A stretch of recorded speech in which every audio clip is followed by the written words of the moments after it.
Filling the shoes of this man is no small feat.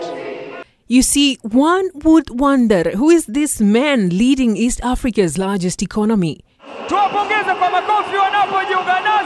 And the simple answer would be the man from Sugoi.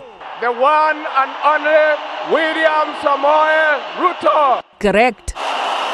Now let's jump into the good part, the swearing in. I, William Ruto, Ruto and Gachagua, I assume as President of Kenya. I assume as Deputy President.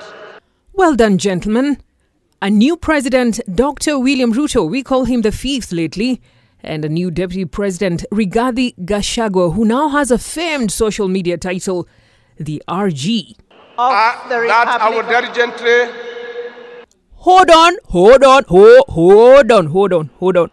May I request that you place your left hand on the Constitution? Wait a moment, RG. Man, can we take things a little slower? May I request that we take it again, please? To the best of my judgment. I'm sorry, let's take it again. Allah. In Kenya, we call it Mwa Kenya. But at this time, DP Gachagua's wife probably saying, Baba kefu unakosea wai?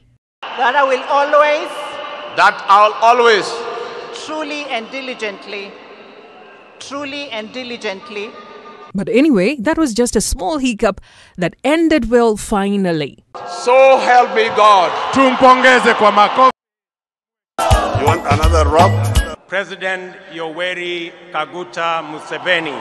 The rap president was in the house. You want another rap? But let's get into serious matters. Sir, what have you been watching in the last few days on Kenya's television? I was scanning through them,